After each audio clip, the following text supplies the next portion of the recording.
નમસ્કાર. Anjar education society સંચાલિત શિલ્પાંજલિ વિદ્યા મંદિરમાં અભ્યાસ કરાવતી હું ખુશાલી ચાવડા અમારી ઉન્નત યુટ્યુબ ચેનલ પર તમારું હાર્દિક સ્વાગત કરું છું. વિદ્યાર્થી મિત્રો, આપણે ધોરણ 8 માં ગણિત વિષયમાં પ્રકરણ નંબર 3 ચતુષ્કોણની સમજ એમાં સ્વાધ્યાય 3.2 સુધીના દાખલા શીખી ગયા. હવે આજે આપણે શરૂ કરવા જઈ રહ્યા છીએ સ્વાધ્યાય 3.3. પરંતુ વિદ્યાર્થી મિત્રો, સ્વાધ્યાય 3.3 શરૂ કરતા પહેલા મારે તમને સમાંતર બાજુ ચતુષ્કોણ વિશેની થોડી સમજ આપવી છે. તો આ સમાંતર બાજુ ચતુષ્કોણના ગુણધર્મો અને સમાંતર બાજુ ચતુષ્કોણમાં બાજુઓના માપ, એના ખૂણાઓના માપ એ આપણે જોઈએ. વિદ્યાર્થી મિત્રો, સમાંતર બાજુ ચતુષ્કોણ એ ચતુષ્કોણનો એક પ્રકાર છે. ચતુષ્કોણના આ પ્રકારની વિશેષતા શું છે? તો સામસામેની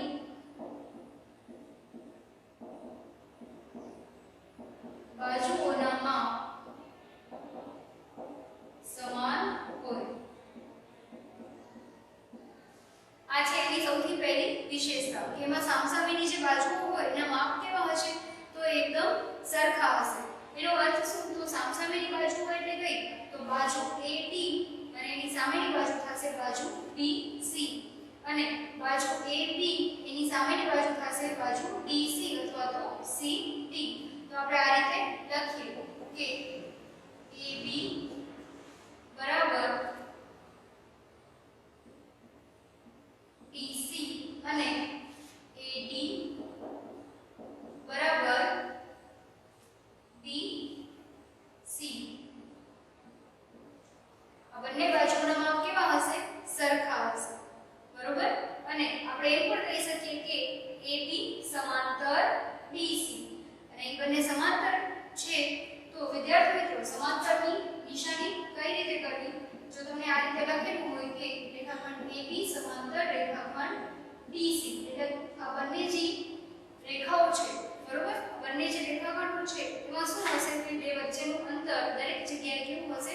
સરખું. તમે આને જો અહીંથી અહીં માપશો તો પણ એનું અંતર જેટલું હશે એટલું જ તમને દરેક જગ્યાએ મળે, તો એને કહેવાશે સમાંતર. એ જ રીતે આપણે લખી શકશું AD સમાંતર BC, બરોબર, અને એના માપ પણ કેવા હશે? સરખા. ત્યારબાદની એની આપણે બીજી વિશેષતા જોઈએ તો એમાં સામસામેના ખૂણાઓના માપ સમાન હોય. સામસામેના ખૂણાઓના માપ સરખા હોય એનો અર્થ શું? તો ખૂણો A એની સામેનો ખૂણો કયો થાય? તો એની સામેનો ખૂણો છે ખૂણો C અને ખૂણો B, તો ખૂણા B ની સામેનો ખૂણો કયો છે? ખૂણો D. તો આપણે આ રીતે લખી શકીએ કે ખૂણો A બરાબર ખૂણો C તથા ખૂણો B બરાબર ખૂણો D. એનો મતલબ કે જે માપ ખૂણા B નું હશે એ જ માપ ખૂણા D નું હશે. ત્યારબાદ હજી એની વિશેષતા છે એ છે પાસપાસેના ખૂણા પૂરક હોય. હવે આ પાસપાસેના ખૂણા પૂરક હોય. પૂરક એટલે શું? તો એ બે ખૂણાના માપનો સરવાળો કેટલો થશે? 180 અંશ. તો અહીં પાસપાસેના ખૂણા એટલે શું? તો ધારો કે એક શિરોબિંદુ આપણે લઈએ A, બરોબર, A પાસે જે ખૂણો બને છે ખૂણો A, તો ખૂણા A ની પાસેનો ખૂણો D પણ થશે અને ખૂણા A ની પાસેનો ખૂણો P પણ થશે. તો ખૂણા A નો B સાથેનો સરવાળો અથવા ખૂણા A નો D સાથેનો સરવાળો એ કેટલો થશે? 180 અંશ. ત્યારબાદ આપણે જોઈએ તો ખૂણા D ની પાસેનો ખૂણો થશે ખૂણો A અને ખૂણા D ની પાસેનો ખૂણો થશે ખૂણો C. એ જ રીતે ખૂણા C ની પાસેનો ખૂણો થશે ખૂણો D અને ખૂણો B. ખૂણા B ની પાસેનો ખૂણો થશે ખૂણો C અને ખૂણો A. તો વિદ્યાર્થી મિત્રો, અહીં આપણે લખીએ કે ખૂણો A ખૂણો D બરાબર 180 અંશ, ખૂણો B ખૂણો A બરાબર 180 અંશ, ખૂણો B ખૂણો C બરાબર 180 અંશ અને ખૂણો C ખૂણો D બરાબર 180 અંશ. બરોબર? આ રીતે સામસામેના ખૂણાના માપ સરખા અને પાસપાસના ખૂણાના માપ કેવા થશે? પૂરક. વિદ્યાર્થી મિત્રો, મેં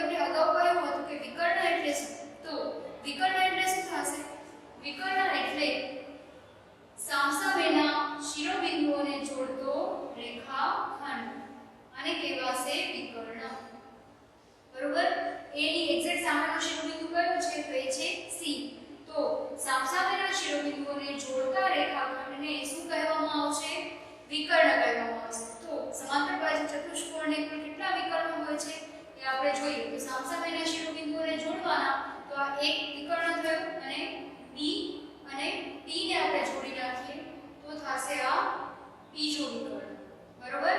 એનો અર્થ શું? તો સમાંતર બાજુ ચતુષ્કોણને કુલ બે વિકર્ણ હોય છે. વિદ્યાર્થી મિત્રો, આપણે હવે શરૂ કરીએ આપણો સ્વાધ્યાય 3.3 નો દાખલા નંબર 1. એમાં આપણે શું કહેવામાં આવ્યું છે કે સમાંતર બાજુ ચતુષ્કોણના યોગ્ય ગુણધર્મનો ઉપયોગ કરી અને આકૃતિ પરથી આપણે આ ચાર ખાલી જગ્યાઓના જવાબ લખવાના છે, બરોબર. સૌપ્રથમ તો આપણે જોઈએ કે અહીં આપણે ચતુષ્કોણ આપેલો છે, બરોબર. એ ચતુષ્કોણનું નામ શું છે? તો આપણે ચતુષ્કોણને DABC એવું નામ પણ આપી શકીએ, ABCD એમ નામ પણ આપી શકીએ, બરોબર. PCDA એ પણ નામ આપી શકીએ, બરોબર. ચતુષ્કોણના વિદ્યાર્થી મિત્રો કુલ બે રીતે નામકરણ થાય અને એક જ ચતુષ્કોણને કુલ તમે 8 રીતે અલગ અલગ રીતે એના નામ આપી શકો છો, બરોબર. ચતુષ્કોણને કુલ અંગો કેટલા? તો એને કુલ 10 અંગો છે. એના 4 ખૂણા, એની 4 બાજુ અને 2 વિકર્ણ. 4 + 4 8, 8 + 2 એટલે 10. ચતુષ્કોણના કુલ અંગો છે 10 અને ચતુષ્કોણને કુલ અલગ 8 રીતે તમે નામકરણ કરી શકો છો. કઈ રીતે? તો ઘડિયાળના કાંટાની દિશામાં અને ઘડિયાળના કાંટાની વિરુદ્ધ દિશામાં, બરોબર. હવે અહીં આપણે સમાંતર બાજુ ચતુષ્કોણ ABCD આપેલો છે, જેમાં એના વિકર્ણ છે DB અથવા તો BD અને AC અને આ બંને વિકર્ણો O બિંદુમાં છેદે છે, બરોબર. વિદ્યાર્થી મિત્રો, સૌથી પહેલી આપણે ખાલી જગ્યા આપેલી છે, એમાં આપણે પૂછ્યું છે કે AD, તો એ ક્યાં આવેલી છે? તો AD, તો AD બરાબર શું થશે? BC. તો અહીંયા આપણે શું લખશું? AD BC. ખૂણો DCP, જોઈએ હવે ખૂણો ક્યાં બને છે? તો ખૂણો DCP એટલે ખૂણો કઈ જગ્યાએ બને છે? તો આ જગ્યાએ બને છે, બરોબર. તો એના જેવો ને જેવો ખૂણો એટલે કે એના જેટલા જ માપનો ખૂણો કયો હશે? તો એક્ઝેક્ટ એની સામેનો ખૂણો A. પણ અહીંયા આપણે કેવી રીતે લખેલું આપણું છે ખૂણો DCP, તો આપણે પણ કઈ રીતે લખવું પડશે? તો ખૂણો DAB. તો અહીંયા આપણે લખશું એનો જવાબ ખૂણો DAB. ત્યારબાદ આપણે આપેલી છે ત્રીજા નંબરની ખાલી જગ્યામાં છે OC બરાબર ખાલી જગ્યા OC. તો આ OC એટલે શું છે? તો OC એટલે એનો એક વિકર્ણનો અડધો ટુકડો છે. તો OC બરાબર શું થશે? OA. કારણ કે આ એને બરોબર એકદમ વચ્ચે જ દુભાગે એટલે કે છેદે છે, એટલે કે એના બે સરખા ટુકડા થાય. તો આ એક ટુકડો બરાબર બીજો ટુકડો, તો OC બરાબર OA. એટલે અહીંયા આપણે લખશું OA. ત્યારબાદ આપણે શું પૂછવામાં આવ્યું છે કે માપખૂણો DAB. જોઈએ હવે આ DAB એટલે કયો ખૂણો? માપખૂણો DAB, બરોબર. અને માપખૂણો CDA, માપખૂણો CDA. તો આ બંને વિદ્યાર્થી મિત્રો, આ બંને ખૂણા છે એ કેવા થશે? પરસ્પર પાસ પાસેના ખૂણા થશે. તો પાસ પાસેના ખૂણાઓના માપનો સરવાળો કેટલો થશે? આપણે અગાઉ સમજૂતીમાં જ જોઈ ગયા, બરોબર. કે એમાં પાસ પાસેના ખૂણા કેવા હોય છે? પૂરક. હવે જો એ પૂરક છે તો એના માપનો સરવાળો કેટલો થશે? 180 અંશ. તો અહીંયા આપણે લખીએ માપખૂણો DAB માપખૂણો CDA બરાબર 180 અંશ. ચલો વિદ્યાર્થી મિત્રો, હવે આપણે શરૂ કરીએ આપણો દાખલા નંબર 2, જેમાં તમને કહેવામાં આવ્યું છે x, y અને z ના મૂલ્યો શોધો. હવે અહીં આપણે જોઈએ કે અહીં આપણે x, y અને z આપેલો છે અને અહીં આપણે ખૂણા b નું માપ આપણે આપેલું છે 100 અંશ, બરોબર. તો સૌપ્રથમ અહીં આપણે શું કરશું કે ખૂણો b બરાબર ખૂણો d આવું શા માટે થશે? કારણ કે આપણે સમાંતર બાજુ ચતુષ્કોણના ગુણધર્મો વિશે જોઈ ગયા, બરોબર. કે એમાં સામસામેના ખૂણાના માપ કેવા થશે? સરખા. તો અહીં આપણે લખીએ કે ખૂણો B બરાબર ખૂણો D, કારણ આસપાસના ખૂણા માટે 100 અંશ બરાબર y, માટે y બરાબર 100 અંશ. ત્યારબાદ અહીં હવે આપણે આ ખૂણાનું માપ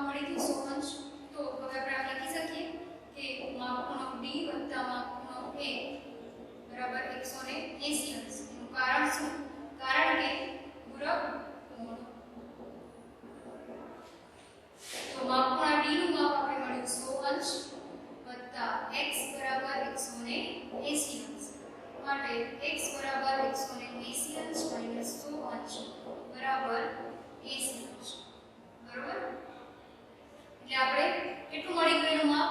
તો એનું માપ આપણે મળ્યું 80 અંશ. હવે જો આપણે આ ખૂણાનું માપ 80 અંશ મળ્યું હોય તો એની એક્ઝેક્ટ સામેનો ખૂણો છે c. તો અહીં આપણે લખીએ ખૂણો a બરાબર ખૂણો c. માટે 80 અંશ બરાબર z અને z બરાબર 80 અંશ. તો આપણે હવે બધા જ ખૂણાના માપ મળી ગયા. આપણે x નું માપ મળ્યું છે 80 અંશ, y નું માપ મળ્યું છે 100 અંશ અને z નું માપ આપણે મળ્યું છે 80 અંશ. ત્યારબાદ હવે વિદ્યાર્થી મિત્રો આપણે જોઈએ આગળ ત્રીજો દાખલો. ત્રીજા દાખલામાં આપણે કોઈ નામ આપેલું નથી. તો આપણે સૌપ્રથમ એ ચતુષ્કોણને નામ આપી દઈએ. તો અહીં આપણે નામ લખી નાખીએ a b c અને d અને વચ્ચે અહીં આપણે નામ આપી દઈએ o. બરોબર?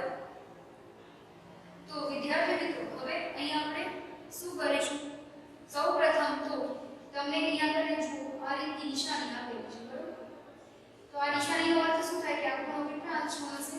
તો આ ખૂણો હશે 90 અંશ. તમે ધોરણ 5 માં અને ધોરણ 6 માં અભિકોણ વિશેની માહિતી મેળવી ગયા છો. અભિકોણ કઈ રીતે રચાય? તો આ રીતે. બરોબર? આ રીતે ક્રોસ હોય અને એમાં જે સામસામેના ખૂણા હોય એને શું કહેવાય? એકબીજાનો અભિકોણ હોય. અને આ જે અભિકોણ હોય એનું માપ કેવું હોય? એનું માપ હંમેશા સરખું હોય. તો વિદ્યાર્થી મિત્રો અહીં તમે જુઓ તો આ રીતે ક્રોસ છે તો જેટલું માપ આ ખૂણાનું એટલું જ x નું પણ માપ થશે. તો ચાલો હવે આપણે આગળ જોઈએ એમાં કે ખૂણો અહીંયા આપણે લખશું કે માપ ખૂણો AOB બરાબર માપ ખૂણો DOC. AOB બરાબર DOC. માટે AOB નું માપ છે x અને DOC નું માપ છે 90 અંશ. તો આપણે x નું આપણે સૌથી પહેલા માપ મળી ગયું. બરોબર? આપણે હવે આ x નું માપ મળી ગયું છે 90 અંશ. હવે વિદ્યાર્થી મિત્રો આપણે અહીં y નું પણ માપ મેળવવું છે. તો કઈ રીતે મેળવી શકીશું? તો AOB આ જો અહીં એક ત્રિકોણ આપણે પડે છે. તો આપણે ખ્યાલ છે કે ત્રિકોણમાં ત્રણેય ખૂણાઓના માપનો સરવાળો કેટલો થશે? 180 અંશ. જેમાંથી તમને બે ખૂણાના માપ તો મળી ગયા છે. આપણે ત્રીજા ખૂણાનું માપ પણ મેળવી શકીશું. તો અહીં આપણે લખીએ કે ત્રિકોણના ત્રણેય ખૂણાઓના માપનો સરવાળો 180 અંશ થાય. અહીં ત્રિકોણ AOB માં ખૂણો A પ્લસ ખૂણો B પ્લસ ખૂણો C બરાબર 180 અંશ. જેમાં ખૂણો A એ આપણે મળ્યો છે y પ્લસ 90 અંશ પ્લસ 30 અંશ બરાબર 180 અંશ. તો y બરાબર 180 અંશ માઈનસ 130 અંશ. 90 પ્લસ 30 એટલે 120 બરાબર કેટલા આવશે? 60 અંશ. તો આપણે y ની કિંમત કેટલી મળી છે? 60 અંશ. હવે વિદ્યાર્થી મિત્રો અહીં તમારે જો z નું માપ મેળવવું હોય તો આપણે કઈ રીતે મેળવશું? તો તમને યાદ હોય તો આપણે ધોરણ 7 માં આપણે છેદિકાની એક જ બાજુનો અંતઃકોણ, યુગ્મ કોણ, બરોબર? પછી અનુકોણ એના વિશેની માહિતી મેળવી ગયા હતા. હવે તમે જોઈ શકો છો કે અહીં આ રીતનો એક z બને છે. દેખાય છે? આ રીતનો એક z બને છે. હવે આ જે z બને છે તો એમાં ખૂણો A અને અહીં ખૂણો C. બરોબર? તો અહીં z y નું જે માપ આવ્યું છે એ જ માપ આપણે z નું મળશે. કયા ગુણધર્મની મદદથી? તો યુગ્મ કોણની મદદથી. બરોબર? તો આપણે લખીએ કે માપ ખૂણો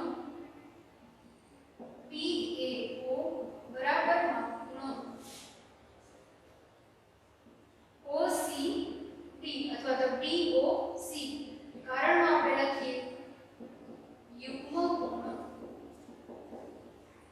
માટે PAO. તો PAO એનું માપ શું થશે? 60 અંશ બરાબર અહીં આવશે z. માટે z બરાબર 60 અંશ. તો વિદ્યાર્થી મિત્રો આપણે x y અને z અહીં ત્રણેયનું માપ મળી ગયું. x નું આપણે માપ મળ્યું છે 90 અંશ, y નું માપ મળ્યું 60 અંશ અને z નું આપણે માપ મળ્યું છે 60 અંશ. ચલો વિદ્યાર્થી મિત્રો હવે આપણે જોઈએ દાખલા નંબર 5.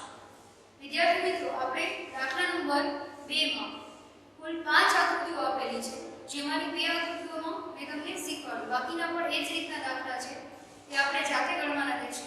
ત્યારબાદ છે આપણો દાખલા નંબર 3. દાખલા નંબર 3 માં તમને પૂછેલું છે કે શું આ ચતુષ્કોણ છે એ સમાંતર બાજુ ચતુષ્કોણ હોઈ શકે? હવે મેં તમને સમાંતર બાજુ ચતુષ્કોણના બધા ગુણધર્મો વિશેની સમજ આપી, બરોબર. હવે તમારે એ જે વાક્યો આપેલા છે એ જોઈ અને કહેવાનું રહેશે કે એ સમાંતર બાજુ ચતુષ્કોણ હોઈ શકે કે નહીં. ત્યારબાદ છે આપણો દાખલા નંબર 4. એમાં તમારે સમાંતર બાજુ ચતુષ્કોણની એવી આકૃતિ દોરવાની કે જેમાં તમને એવી આકૃતિ દોરવાની કે જે સમાંતર બાજુ ચતુષ્કોણ ના હોય, અથવા સામસામેના ખૂણાના માપ સરખા હોવા છતાં એ સમાંતર બાજુ ચતુષ્કોણ નથી. તમારે એક એવી આકૃતિ દોરવાની રહેશે. આપણે હવે જોઈએ દાખલા નંબર 5. તો દાખલા નંબર 5 માં સમાંતર બાજુ ચતુષ્કોણમાં બે પાસપાસના ખૂણાઓના માપનો ગુણોત્તર 3:2 છે. ચતુષ્કોણના બધા જ ખૂણાઓના માપ શોધો. હવે સામસામેના ખૂણાઓના માપનો આપણે નથી કીધું છે પાસપાસના ખૂણાના માપ, બરોબર. હવે પાસપાસના ખૂણાના માપ કીધું છે ત્યારે આપણે આ રીતે રફ આકૃતિ દોરી લઈએ, જેમાં A, B, C અને D. તો લખીએ, ધારો કે ચતુષ્કોણ ABCD છે, જેમાં પાસપાસના ખૂણાનો માપનો ગુણોત્તર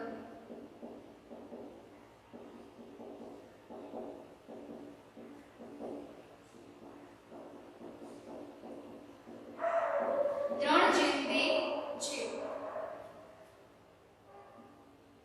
જેને 3x તથા 2x એમ લઈશું. હવે ચતુષ્કોણના બધા જ ખૂણાઓના માપનો સરવાળો 360 અંશ થાય. માટે ખૂણો A વત્તા ખૂણો B વત્તા ખૂણો C વત્તા ખૂણો D બરાબર 360 અંશ. માટે ખૂણો A, બરોબર. હવે પાસપાસના ખૂણાના માપ લીધેલા છે, બરોબર. તો A વત્તા B, બરોબર, એનો ગુણોત્તર આપણે શું કીધું છે 3x અને 2x. એનું માપ કેટલું હશે 3x, તો B નું માપ હશે 2x. હવે A ની એક્ઝેક્ટ સામેનો ખૂણો કયો થશે C. તો આનું અહીંયા જો 3x છે, આનું 2x છે, તો આનું પણ કેટલું થાય 3x, અને આની સામે છે આનું કેટલું થાય 2x. તો 3x 2x બરાબર 360. માટે ટોટલ આનો સરવાળો થશે 10x બરાબર 360. માટે x બરાબર 360 છેદમાં 10 એટલે આવશે 36. બરોબર. હવે અહીં આપણે જોઈએ કે ખૂણો A, તો ખૂણો A એટલે આવશે 3x, તો 3 ગુણ્યા 36 એટલે કેટલા થઈ જશે? તો 3 ગુણ્યા 36 એટલે આવશે 108. ત્યારબાદ આપણે જોઈએ ખૂણો P, તો એમાં આવશે 2x, તો 2 ગુણ્યા 36 અંશ એટલે આવશે 72. હવે ખૂણો A બરાબર ખૂણો C થાય, એટલે આપણે અહીં લખીએ ખૂણો A બરાબર ખૂણો C એટલે 108, અને ખૂણો B બરાબર ખૂણો P થાય એટલે અહીં લખીએ આપણે 72. બરોબર. અહીં આપણે ચારે ચાર ખૂણાઓના માપ જો દાખલા નંબર 6 માં આપણે શું કહેવામાં આવ્યું કે સમાંતર બાજુ ચતુષ્કોણના પાસપાસના ખૂણાની એક જોડના ખૂણાના માપ સરખા છે, અને તો ચતુષ્કોણના આપણે બધા ખૂણાના માપ શોધવાના છે. વિદ્યાર્થી મિત્રો, પાસપાસના ખૂણાની કુલ કેટલી આપણે જોડ બનાવી હતી? ટોટલ આપણે 4 જોડ બનાવી હતી, બરોબર. અને ઓમ આપણે જોઈએ તો આપણે કેટલી જોડ મળે 2, પરંતુ એમાંથી કેટલી જોડના માપ સરખા છે? તો એક ખૂણાની જોડના માપ સરખા છે. સૌપ્રથમ તો આપણે અહીં લખીએ, ધારો કે ચતુષ્કોણ x y z w છે. આપણે અહીં આ રીતે નમૂના માટે એમને ખાલી દોરી લઈએ કાચી એવી આકૃતિ x y z અને w. એમાં ધારી લઈએ કે ખૂણા x અને y ના માપ સરખા છે, જેમાં પાસપાસના ખૂણાની એક જોડના ખૂણાના માપ સરખા છે માટે ખૂણો x બરાબર ખૂણો y આપણે આ રીતે લખી શકીએ કે ખૂણો x અને y છે એ કેવા છે તો પાસપાસેના ખૂણા છે ત્યારે આપણે ધારી લઈએ કે ખૂણો x અને y એના માપ સરખા છે બરોબર x અને y ના માપ સરખા છે તો જ્યારે આપણે કરશું કે ખૂણો x ખૂણો y બરાબર 180 અંશ કારણ શું લખશું પૂરક બરોબર તો x તો અહીંયા આપણે આ રીતે લખી શકીએ કે ખૂણો x x બરાબર y અને y બરાબર x તો આપણે આ રીતે લખી શકીએ y ની જગ્યાએ પર ખૂણો x બરાબર 180 અંશ માટે માં ખૂણો x બરાબર 180 અંશ માટે માં ખૂણો x બરાબર 180 અંશ છેદમાં 2 તો માં ખૂણો x બરાબર આવશે 90 અંશ બરોબર હવે જો આપણે માપ ખૂણા x નું માપ આપણે 90 અંશ મળી ગયું છે તો એની એક્ઝેક્ટ સામેનો ખૂણો કયો છે z અહીં માપ ખૂણો x બરાબર માપ ખૂણો z બરાબર 90 અંશ અને માપ ખૂણો y બરાબર કયો થશે માપ ખૂણો w બરાબર પણ 90 અંશ તો વિદ્યાર્થી મિત્રો અહીં આપણે ચારે ચાર ખૂણાઓના માપ મળી ગયા ચલો વિદ્યાર્થી મિત્રો હવે આપણે આગળ વધીએ આપણે દાખલા નંબર 8 તરફ જેમાં આપણે કહેવામાં આવ્યું છે કે x અને y શોધો તો x અને y અહીં જોઈએ તો 3x આપેલા છે sn એ આપણે આપેલા છે 26 પછી nu અથવા તો un આપણે કેટલા આપેલા છે 18 અને gu એ આપણે કેટલા આપેલા છે 3y - 1 આપણે સૂચનામાં કીધેલું છે કે આ જે ચતુષ્કોણની આકૃતિ છે એ સમાંતર બાજુ ચતુષ્કોણની આકૃતિ આપેલી છે તો સૌપ્રથમ આપણે લખીએ કે ચતુષ્કોણ GUNS એ સમાંતર બાજુ ચતુષ્કોણ છે માટે હવે જો એ સમાંતર બાજુ ચતુષ્કોણ છે તો આપણે બધાને ખ્યાલ છે કે એમાં સામસામેની બાજુઓના જે માપ છે એ કેવા હોય સરખા તો આપણે આ રીતે લખીએ ને કે SG બરાબર UN માટે SG એ આપેલા છે 3x બરાબર 18 તો x બરાબર 18 ના છેદમાં 3 3 6 18 તો x ની વેલ્યુ શું મળી ગઈ 6 બરોબર તો આપણે જે આ બાજુ છે એનું માપ આપણે મળી જાય ને 18 ત્યારબાદ હવે GU બરાબર SN કારણ કે એક બાજુ છે તો એ સામસામેની બાજુઓ છે માટે 3y - 1 બરાબર 26 તો 3y હવે ઓછા 1 છે અહીંયા તો થઈ જશે પ્લસ તો 3y બરાબર 27 હવે y બરાબર 27 ના છેદમાં 3 આવશે 3 નવા 27 તો y બરાબર આવશે 9 અહીંયા આપણે x ની કિંમત મળી છે 6 અને y ની કિંમત મળી ગઈ છે 9 ચલો હવે એના પછીનો છે બીજો દાખલો જેમાં આપણે આપેલું છે RUNS એ આ પણ એક સમાંતર બાજુ ચતુષ્કોણ છે હવે સમાંતર બાજુ ચતુષ્કોણમાં એના વિકર્ણો પરસ્પર દુભાગે છે વિભાગ એટલે કે છેદે છે અહીંયા આપણે નામ આપી દઈએ વિદ્યાર્થી મિત્રો વિકર્ણો જ્યારે પરસ્પર દુભાગે છે પરંતુ આપણે એ પણ ખ્યાલ છે કે એના વિકર્ણોના જે બે ટુકડા મળે છે એ કેવા હોય છે તો એ બે સમાન હોય છે અહીં આપણે લખીએ કે ચતુષ્કોણ RUNS એ સમાંતર બાજુ ચતુષ્કોણ છે જેમાં OU બરાબર SO થશે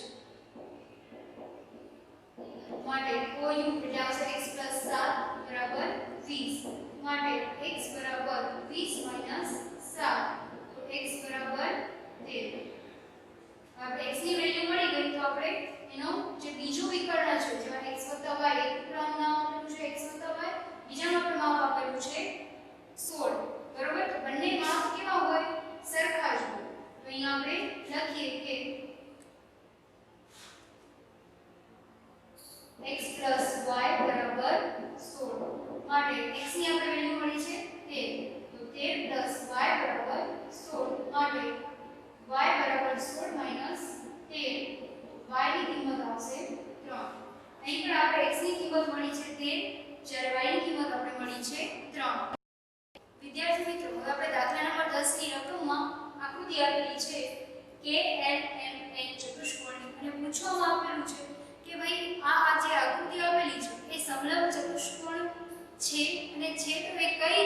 એ આપણે સમજૂતી આપવાની છે.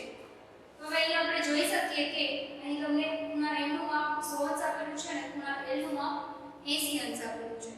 ત્યારબાદ આપણે જોઈ શકીએ કે આ જે બે બાજુઓ છે એના વચ્ચેનું જે અંતર છે એ દરેક જગ્યાએ કેવું રહે છે? સરખું રહે છે.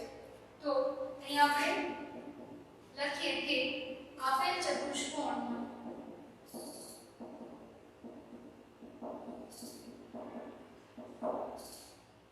ખૂણો M પ્લસ ખૂણો L બરાબર 180 અંશ થાય છે. એટલે કે પૂરક ખૂણો છે. જ્યારે હવે એ પૂરક ખૂણો છે બરોબર, પરંતુ એના સિવાય હજી કઈ એવી વસ્તુ છે? તો વિદ્યાર્થી મિત્રો તમે ધોરણ 7 માં છેદિકાની એક જ બાજુના અંતઃકોણ વિશે પણ શીખી ગયા છો. તો છેદિકાની એક જ બાજુના અંતઃકોણનો સરવાળો પણ કેટલો થાય? 180. અહીંયા તમે જોઈ શકો છો કે આ જે બે રેખાઓ છે એ કેવી છે? તો એકદમ સમાંતર છે અને આ શું બનશે? એની છેદિકા બનશે. તો અહીંયા આપણે લખીએ કે રેખાખંડ NN સમાંતર રેખાખંડ KL અને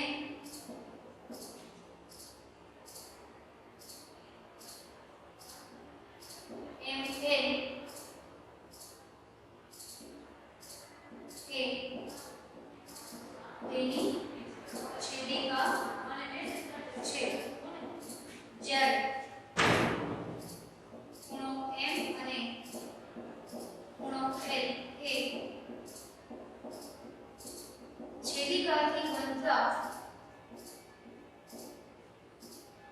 અંતઃકોણો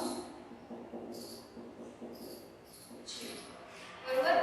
અને એટલે એનું માપ કેવું હોય? તો પૂરક હોય બે ખૂણા, એટલે કે એનું માપનો સરવાળો કેટલો થશે? 180. વિદ્યાર્થી મિત્રો સમલંબ ચતુષ્કોણ છે કે નહીં એની આપણે ખાતરી કઈ રીતે થાય? તો એના જે આ પાસેના ખૂણા એટલે કે એની જે છેદિકા રેખા હોય એનાથી જે બનતા ખૂણા છે એના માપનો સરવાળો 180 અંશ થાય તથા એની એક જોડ બાજુઓની જે બે જોડ હોય એમાંથી કોઈ પણ એક જોડ એ કેવી હશે? તો એ જોડ સમાંતર હશે. સમાંતર એટલે કે એના વચ્ચેનું અંતર દરેક જગ્યાએ કેવું રહેતું હશે? સરખું બરોબર. તો હવે આ જે ચતુષ્કોણ છે એ સમાંતર ચતુષ્કોણ છે, સમલંબ બાજુ ચતુષ્કોણ છે બરોબર, અને એની બે બાજુઓ છે એ સમાંતર છે. તે આપણે સાબિત કર્યું. આથી આપણે કહી શકીએ કે આપેલ ચતુષ્કોણ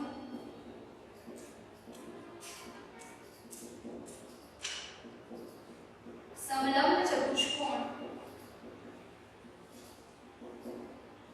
છે બરોબર. એના કારણ કયા કયા? તો એના જે ખૂણાની જે જોડ છે એમાંથી એક ખૂણાની જે જોડ છે એ કેટલો થાય છે? એનો સરવાળો 180 અંશ. પછી એની બે બાજુઓ સમાંતર છે અને એની છેદિકા રેખા છે બરોબર. અને ખૂણો M અને L એ છેદિકાથી બનતા એક જ બાજુના અંતઃકોણો છે. વિદ્યાર્થી મિત્રો અહીં હવે આપણે સ્વાધ્યાય 3.3 પૂર્ણ કરીએ છીએ. એના જે બાકીના દાખલા છે એ આપણે જાતે ઘરે ગણવાના રહેશે ગણિતની બાકી બુકમાં, તથા સ્વાધ્યાય 3.3 ને લગતી વર્કશીટ એ તમને આપણા મોબાઈલ એપમાં મૂકવામાં આવશે. Thank you.